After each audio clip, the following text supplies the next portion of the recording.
Senate Intel Committee Chair Tom Cotton served in Afghanistan, Chairman of Armed Services, and joins us now.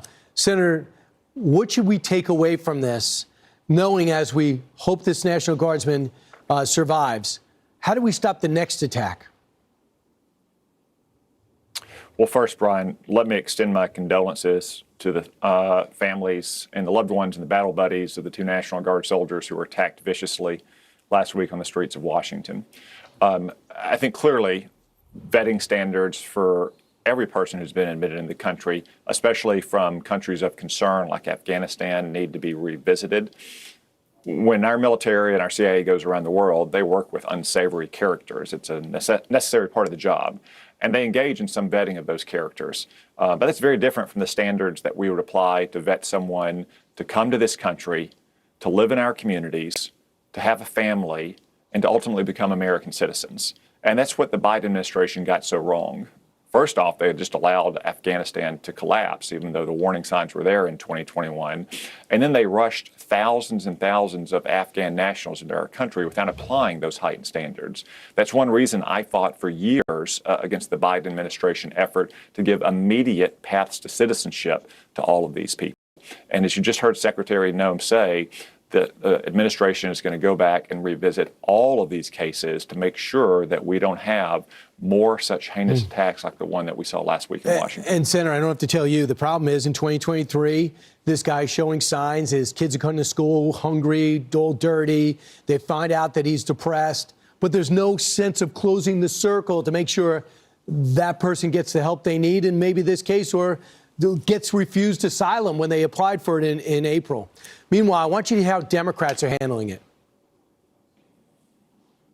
This is a desperate attempt of the Trump administration to blame everybody else in the world and not accept any accountability. In this case, there's no evidence that there was something that escaped the vetting. They're going to blame Joe Biden on everything.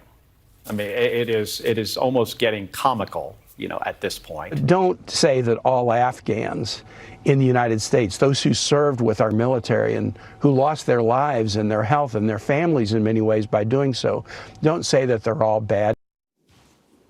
Your thoughts about their take, as if you can't say enough about the way we left Afghanistan. Well, again, the way we left Afghanistan was disgraceful, and Joe Biden's administration is to blame for that.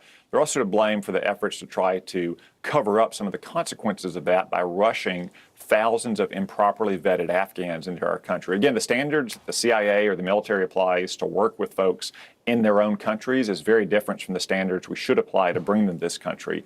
And Brian, as you mentioned, some of the warning signs were there with this vicious murderer here in the United States. Kids going to school hungry and dirty. Putting aside the threat of violence, we should never admit anyone to this country if they don't have the means to provide for themselves, if they're going to be a drain on public resources. Just another example of failed immigration vetting standards that have gone back years the Trump administration is working so hard to correct and improve. There's nothing wrong with the country deciding who gets to come. You have to improve the country. And for the most part, when people get here. So I want to talk about Venezuela. This is emerging from the Miami Herald, and the story is also on the front page of the New York Post. Donald Trump told Maduro, the leader of Venezuela, he and his family would be allowed safe passage from Venezuela, but gave him an ultimatum. You got to leave. Word is Turkey might be his last landing spot. Maduro says, I want to remain in power, and he also wants immunity from any crimes. The president said no and no. Your thoughts? Well, Maduro is the illegitimate leader of Venezuela. There was an election last year. Maduro lost it once again. He has not been recognized as the legitimate leader of Venezuela for years by both the first Trump term and the Biden administration, and now President Trump once again. There's a long history of transitions from dictatorship to electoral democracies in Latin America when the strong man does leave the country. I would say Maduro needs to go for this country to be safe from the drug cartels that have infiltrated that his illegitimate government, and that are continuing to try to run drugs into our country. Fortunately, not nearly as much anymore since the Trump administration is taking that threat seriously.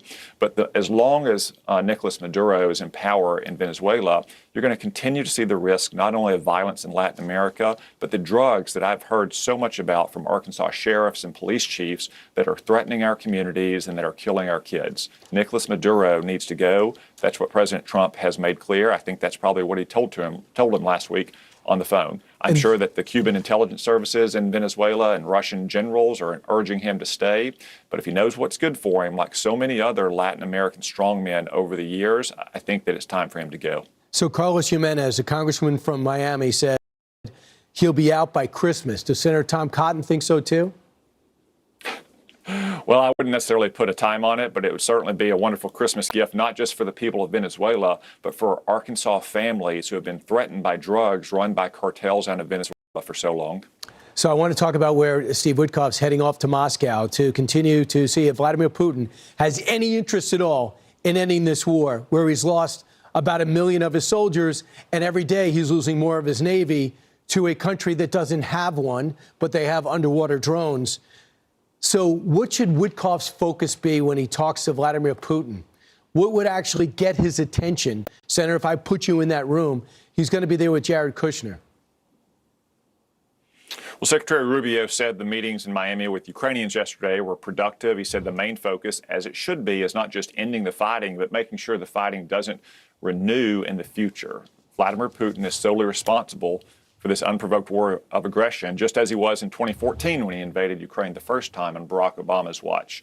So the key points, I think, for Ukraine is that they remain defensible territorial lines, geography matters here, and a military that can deter Russian aggression in the future, no matter who is the president of the United States or Ukraine or Russia. I think that's what the focus of Mr. Witkoff should be as he goes to Russia, and he should make it clear that President Trump means business. We're continuing to arm Ukraine through NATO. We've imposed sanctions on 2 major Russian oil companies. President Trump has called for Congress to pass a new sanctions bill. The pressure will continue to increase on Vladimir Putin. He will have more to lose on the battlefield and in his economy than if he comes to the negotiating table now to end this war that he started.